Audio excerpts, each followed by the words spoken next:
అందరూ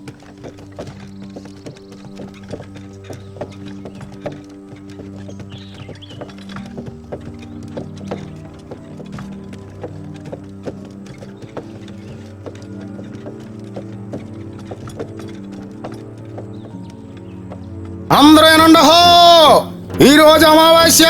ఈ రోజు ఎట్టి పరిస్థితుల్లో ఇంటి నుండి ఎవ్వరూ బయటికి రాకూడదని గ్రామ పెద్ద ఆజ్ఞ అండహో. పారా హుసార్, పారా హుసార్. ఈ రోజు అమావాస్య. ఎప్పట్లాగే ఈ ఊరి వాళ్ళందరూ భయంతో ఇళ్లల్లోనే తలుపులు వేసుకుని ఉన్నారు. ఊరు మొత్తం నిర్మానుష్యంగా ఉంది. కాని ఈ విషయం మర్చిపోయి పనిమీద పొరుగురు వెళ్లి తిరిగి రాత్రి సమయంలో గ్రామ పొలిమేరలో అడుగు పెడతాడు మీరన్.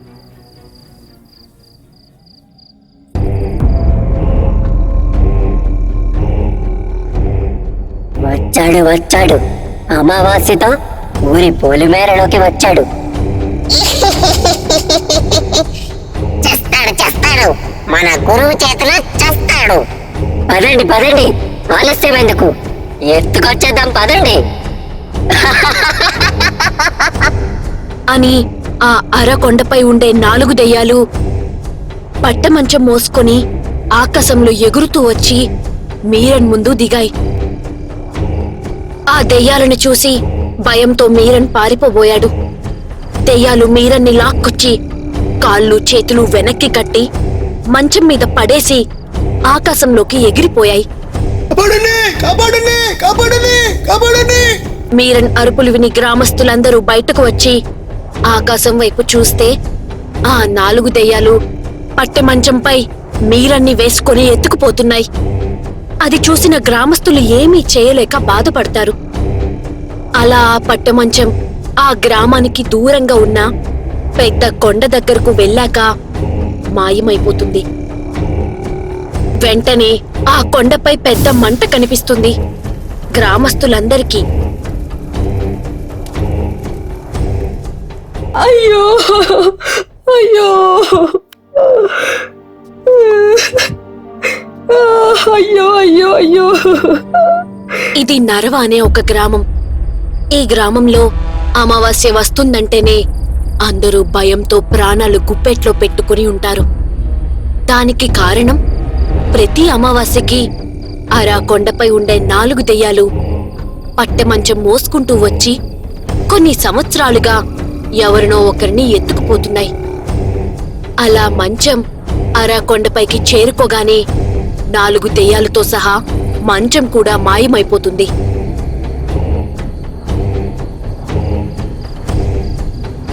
అమావాస్య రోజు ఎత్తుకుపోవడానికి ఊరిలో మనిషి ఎవడూ కనిపించకపోతే ఆ రోజు ఊరిలో ఎవరో ఒకరి ఇంటి కొట్టంలో పశువులని చంపి వెళ్లిపోయేవి. ప్రతి అమావాస్యకి ఆ 4 దెయ్యాలు ఊరిలోకి వచ్చి ఎవరిని ఎత్తుకుపోతాయో అన్న భయంతో బిక్కుబిక్కుమంటూ బ్రతుకుతున్నారు ఆ ఊరి వాళ్ళు. అసలు ఆ కొండపై ఏం జరుగుతుందో, ఇలా ఎత్తుకుపోయిన వాళ్ళని ఆ దెయ్యాలు ఏం చేస్తున్నాయో, ఈ దెయ్యాలు అసలు ఎక్కడి నుండి వచ్చాయో ఎవ్వరికీ తెలియదు. ఏం జరుగుతుందో తెలుసుకోవాలని వెళ్లిన వాళ్ళు ఎవ్వరూ ఇంతవరకు తిరిగి రాలేదు. ఇదిలా ఉండగా అదే గ్రామంలో నివసించే రఘు, మధు మంచి స్నేహితులు, చాలా ధైర్యవంతులు. ఒకరోజు రఘు, మధు ఇంటి అరుగుపై కూర్చుని, మధు, అసలు ఏం జరుగుతుందిరా కొండపై? మన ఊర్లో మనుషుల్ని ఎత్తుకుపోవడం ఏంటి? అలా ఎత్తుకుపోయిన వాళ్ళని ఏం చేస్తున్నాయి ఆ 4 దెయ్యాలు? ఒకవేళ మనుషులు దొరకకపోతే పశువుల్ని చంపడం ఏంట్రా? అదేరా నేను ఆలోచిస్తున్నా. అసలు ఆ కొండపై ఏం జరుగుతుందో తెలుసుకోవాలి. ఆ దెయ్యాల బారి నుండి మన గ్రామస్తుల్ని కాపాడాలి. అయితే మనం వచ్చే అమావాస్య వరకు వేచి ఉండాలి అని అనుకుని ఎవరింట్లోకి వాళ్ళు వెళ్లిపోయారు. కొన్ని రోజుల తరువాత మళ్లీ అమావాస్య వచ్చింది. గ్రామస్తుడు దండోరా వేశాడు. అందరూ ఇళ్లల్లోకి వెళ్లిపోయారు. మధు, రఘు కలిసి మధు ఇంటి కిటికీలో నుంచి ఆ కొండ వైపే చూస్తూ ఉన్నారు. 4 దెయ్యాలు ఒక పట్టి మంచాన్ని మోసుకుంటూ వచ్చి గ్రామం మొత్తం తిరుగుతున్నాయి. గ్రామంలో ఎవ్వరూ లేరు. నిర్మానుష్యంగా ఉంది గ్రామం మొత్తం. అర్ధరాత్రి 12 అవుతుంది. ఊరు మొత్తం మంచం పట్టుకొని తిరిగి ఎవరూ దొరక్క రామయ్య తాత ఇంటి కొట్టంలో ఆవులను చంపేసి వెళ్లిపోతున్నాయి. అలా వెళ్లిపోతున్న ఆ మంచం వెనుక రఘు మధు పరిగెడుతూ రఘు పద పద తొందరగా. సరే. మధు రఘు పరిగెత్తుకుంటూ వచ్చి ఆ ఎగిరిపోతున్న పట్టమంచం పట్టుకొని వేలాడుతూ ఉన్నారు. రఘుమధు జాగ్రత్త.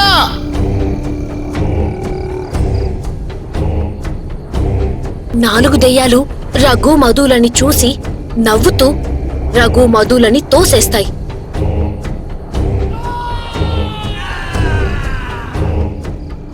ఉదయమవుతుంది. గ్రామ పెద్ద గిరీశం రామయ్య తాత ఇంటికి వచ్చి అక్కడ ఉన్న మధు రఘులని చూసి, మధు రఘు, నిన్న రాత్రి మీరు ఎంతో ధైర్యంగా దెయ్యాలని వెంబడించారు. కానీ ఆ దెయ్యాలు మిమ్మల్ని తోసేశాయి. ఎవరెంత ప్రయత్నించినా అక్కడ ఏం జరుగుతుందో తెలుసుకోలేకపోతున్నాం.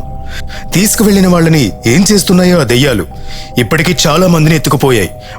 వాళ్ళని ఎలా కాపాడాలో ఏంటో అర్థం కావటం లేదు. గిరీశం గారు, మా దగ్గర ఒక ఐడియా ఉంది. చెప్పు మధు. మధు రఘు వాళ్ళ ఐడియాని గిరీశంతో పాటు గ్రామస్తులందరికీ చెప్తారు. కానీ ఈ ప్రయత్నం చాలా ప్రమాదంతో కూడినది. ఏమైనా అటు ఇటు అయిందో ప్రాణాలే పోతాయి. ఒక్కసారి ఆలోచించండి. మన ఊరికి మంచి జరుగుతుంది అంటే మా ప్రాణాలు ఇవ్వడానికైనా, ఇదంతా చేస్తున్న వాడి ప్రాణాలు తీయడానికైనా మేం సిద్ధమయ్యా. గిరీశం గారు, మనందరం మళ్ళీ అమావాస్య ముందు రోజు మన ఊరి రచ్చబండ దగ్గర కలుద్దాం అని చెప్పి మధు రఘు అక్కడి నుండి వెళ్లిపోయారు. మరుసటి రోజు నుండి ఆ కొండవైపు వెళ్లి ఆ చుట్టుపక్కల దారులు, కొండని చేరుకునే అన్ని మార్గాలు చూస్తున్నారు. ఆ పట్టెమంచం ఎగిరే మార్గం మొత్తం పరిశీలిస్తారు. రేపు అమావాస్య అనగా ముందు రోజు గ్రామస్తులందరితో రఘు మధు ఇద్దరు రచ్చబండ దగ్గర సమావేశమై, జాగ్రత్తగా వినండి. ఈ కాగితం మీద ఉన్నది ఆ దెయ్యాలు పట్టె మంచాన్ని తీసుకువెళ్లే దారి. నేను చెప్పినట్టుగా మీలో 30 మంది ఉండమన్న స్థలంలో ఉండండి. ఏదైనా తెలిస్తే వెంటనే వచ్చి మధుకు చెప్పండి. రేపెవరూ ఇళ్ల నుండి బయటికి రావద్దు. శ్రీను, మణి, మీరిద్దరూ పొలిమేర అవతల కాపలా ఉండి ఊరి పొలిమేరను దాటి ఎవరిని ఊరిలోకి రానివ్వకండి అని చెప్పి అంతా ఎవరిళ్లకు వాళ్ళు వెళ్లిపోయారు. మరుసటి రోజు అమావాస్య. రాత్రి అయ్యింది. ఊరి మొత్తం చీకటిగా ఉంది. ఇంతలో 4 దెయ్యాలు పట్టమంచం మోసుకుంటూ గ్రామం వస్తున్నాయి. అది చూసిన మధు రఘు, రఘు రెడీగా ఉండు. సరే మధు, ఇవి నీ చేతిలో పెట్టుకో. అందరూ వాళ్ళ కిటికీల నుండి చూస్తూ ఉండగానే రఘు తలుపులు తీసుకుని బయటకు వస్తాడు. 4 దెయ్యాలు రఘుని చూసి రఘు దగ్గరకు వచ్చి రఘు చేతులు కాళ్ళు వెనక్కి కట్టేసి పట్టెమంచంపై పడేసి ఆకాశంలోకి ఎగిరిపోతాయి. దీంతో ఎంతమంది అయ్యారు? 98 మంది అయ్యారు వీరితో. అయితే ఇంకొకరున్నారన్నమాట 99 అవ్వడానికి. అవును, చైత్ర అమావాస్య వచ్చేలోపే ఆఖరి వాడిని కూడా తీసుకురావాలి. తీసుకురాలేదో గురువు గారు మన నలుగురిని బూడిద చేస్తారు. ఆఖరి వాడి చైత్ర అమావాస్యలోపు దొరకకపోతే మన గురువు గారి ప్రాణానికి ప్రమాదం. మన గురువు గారికి మనం ఉన్నంత వరకు ఏం కోదలే.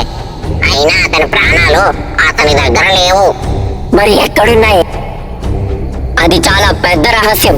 గురువు గారి ప్రాణాలు అరకొండపై ఉన్న మర్రి చెట్టు త్వరలో ఉన్న చిలుకలో ఉందంట. మర్రి చెట్టు త్వరకి స్వరంగం పిశాచిని కాపలా పెట్టి నాగబంధంతో మూసేశాడంట. అక్కడికి చేరుకోవడం అంత సులభం కాదంట. ఇంతలో కొండ వచ్చేసింది. రఘు ఆ దెయ్యాలు చెప్పిన విషయాలన్నీ బొగ్గుతో పేపర్పై రాసి పేపర్ని రాయికి చుట్టి కిందకి పడేస్తాడు. కొండ కింద కాపలా ఉన్న వాళ్ళలో ఒకరికి ఆ రాయికి చుట్టిన పేపర్ దొరకగానే దాన్ని తీసుకుని వెళ్లి మధుకి ఇచ్చాడు. మధు, గిరీశం, కొంతమంది గ్రామస్తులు కలిసి ఆ కాగితాన్ని పట్టుకుని మంత్రాల గోరకకి ఇచ్చి జరిగిందంతా చెప్పి, నా స్నేహితుడు ప్రమాదంలో ఉన్నాడు. వాడిని, మా ఊరి వాళ్ళందరినీ ఎలా అయినా నువ్వే కాపాడాలి మంత్రాల గొరక. కళ్ళు మూసుకుని మంత్రాల గొరక ఏదో మంత్రం చదివి తన దివ్య దృష్టితో అంతా గ్రహించి, ఆ కపాల మాంత్రికుడు మృత్యుంజయుడవ్వడానికి ఒకేసారి 99 మందిని బలి ఇవ్వాలి. అందుకే మీ ఊరి వాళ్ళని ప్రతి అమావాస్య రోజు ఎత్తుకుపోతున్నాడు. ఇప్పటికీ మీ రఘుతో కలిపి 98 మంది అయ్యారు. చైత్ర అమావాస్య రోజు రాత్రి 12 గంటలకు ఈ 99 మందిని ఒకేసారి బలి ఇవ్వడానికి అక్కడే ఒక గృహలో బంధించాడు. బలి ఇచ్చే ఆ కపాల మాంత్రికుడు ప్రాణం నాగబంధంలో పిశాచి కవచంతో ఉన్న చిలకలో ఉంది. మంత్రాల కొరక నా స్నేహితుణ్ణి కాపాడే ఉపాయమే లేదా? ఉంది మధు, కానీ అది చాలా ప్రమాదం. చెప్పండి మంత్రాల కొరక, ఎంత ప్రమాదమైనా పర్వాలేదు. నా స్నేహితుడి కోసం నేను చేస్తాను. సరే మధు, ఇలా రా, నీ చేయి చాపు. ఇది చాలా శక్తివంతమైన జలం. దీనిని ఆ నాగబంధం ఉన్న చోటు జల్లితే నాగబంధం వీడి నాకు మార్గం కనిపిస్తుంది. ఇది కొన్ని సంవత్సరాల పాటు చేసిన కపాల హోమంలోని బూడిదతో చేసిన తాయెత్తు. ఈ తాయెత్తుని 3 సార్లు ముట్టుకుంటే నువ్వు కావాలి అనుకున్న ప్రదేశానికి వెళ్ళగలవు. 2 సార్లు తాకితే నువ్వు 15 నిమిషాల పాటు ఎవ్వరికీ కనిపించవు.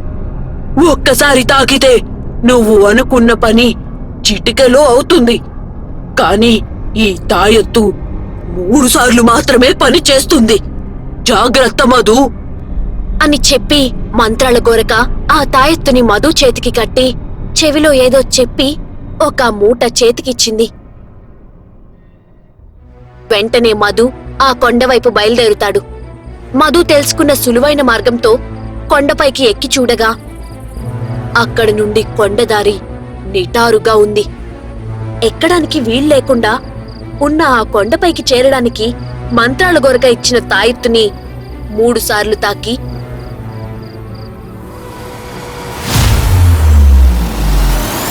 కొండపైకి వెళ్లి అక్కడ రఘు ఎక్కడ ఉన్నాడో చుట్టూ చూస్తాడు. అక్కడ ఒక పెద్ద హోమం ముందు రఘు నిలబడి ఉంటాడు. మాంత్రికుడు పూజలు చేస్తూ ఉంటాడు. పక్కనే ఆ 4 దెయ్యాలు మంచం కూడా ఉన్నాయి. మధు చుట్టూ చూస్తే రఘు ఆ పేపర్లో రాసిన పెద్ద మర్రి చెట్టు కనిపించింది. అదే అనుకుంటా మాంత్రికుడి ప్రాణం ఉన్న మర్రి చెట్టు. కానీ ఈ దెయ్యాల్ని ఆ మాంత్రికుడిని దాటి ఆ చెట్టు దగ్గరికి చేరుకోవడం ఎలా? కొరక ఇచ్చిన తాయెత్తుని 2 సార్లు తాకి మాయమయ్యి చెట్టుని చేరుకుంటా అని ఆ తాయెత్తు సహాయంతో నెమ్మదిగా మర్రి చెట్టుని చేరుకుంటాడు. మధు మంత్రజలం ఆ మర్రి చెట్టు త్వరలో ఉన్న నాగబంధంపై చల్లగానే నాగబంధం వీడి మర్రి చెట్టు త్వరలో నుండి స్వరంగ మార్గం కనిపిస్తుంది. మంజరి, జింజరి, పింగిరి, లంకరి, వెళ్ళండి. మర్రి చెట్టు త్వరలోకి ఎవడో ప్రవేశించాడు. వెళ్ళి వాణ్ణి చంపి వాడి రక్తాన్ని ఈ హోమంలో వేయండి. వెళ్ళండి. ఆ 4 దెయ్యాలు మర్రి చెట్టు దగ్గరకు వెళ్తున్నాయి. త్వరలోకి వెళ్తాయి. మధు స్వరంగంలోకి వెళ్ళగా ఒక పెద్ద భయంకరమైన పిశాచి ప్రత్యక్షమై మధు పీక పట్టుకొని పైకి లేపగా మధు ఆ తాయెత్తును ఒకసారి తాకి ఆ దెయ్యం చేతిలో నుండి మాయమై ఆ చిలక బొమ్మ దగ్గర ప్రత్యక్షమై ఆ చిలక బొమ్మని పట్టుకొని పారిపోబోయాడు.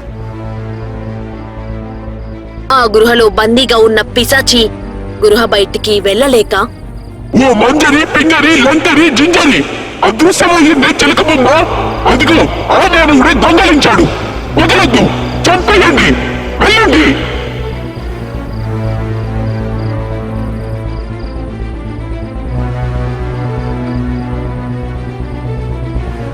పరిగెడుతున్న మధుని ఆ దెయ్యాలు బంధించి ఆ మంత్రికుడు ముందు నిలబెడతాయి. ఎవడ్రా నువ్వు? ఇక్కడికి ఎలా వచ్చావు? అయినా నువ్వా నన్ను చంపేది?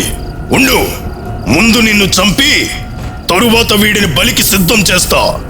మంజరి, వాడి చేతిలో ఉన్న చిలక బొమ్మని తెచ్చి నాకివ్వు. మంజరి మధు దగ్గర ఉన్న చిలక బొమ్మని మాంత్రికుడికి ఇచ్చింది. నా వైపు చూసి నవ్వుతావా?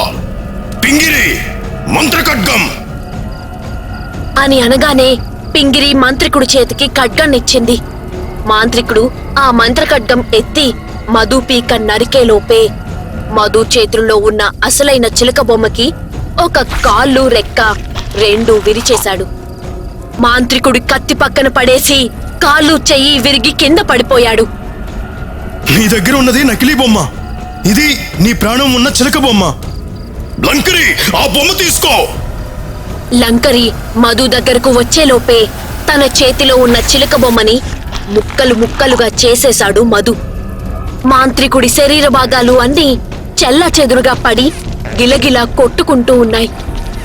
మంత్రాల గొరక మూటతో ఇచ్చిన బూడిదని మాంత్రికుడిపై చల్లగానే మాంత్రికుడు శరీర భాగాలన్నీ కాలిపోయాయి. రఘుని బందీలుగా ఉన్న 97 మందిని మధు రక్షిస్తాడు. మాంత్రికుడు చనిపోగానే ఆ 4 దెయ్యాలు మర్రి చెట్టు కాలి బూడిదైపోయాయి. ఆ కొండపై నుండి కిందకి ఉన్న పెద్ద ఊడల సహాయంతో అందరూ కొండ కిందకి వచ్చేశారు. మధు, రఘు, మీ సాహసం అద్భుతం. దెయ్యాల బందీలో ఉన్న వాళ్ళ కుటుంబ సభ్యులు ఎవరిళ్లకు వాళ్ళు వచ్చారు. ఆ ఆనందంతో ఆ రోజు ఊరి వాళ్ళంతా కలిసి సంతోషంగా సంబరాలు జరుపుకున్నారు. అలా అది ప్రతి ఏటా దెయ్యాల జాతరగా జరుపుకోవడం ఆనవాయితీగా మారిపోయింది ఆ ఊరి వాళ్ళకి.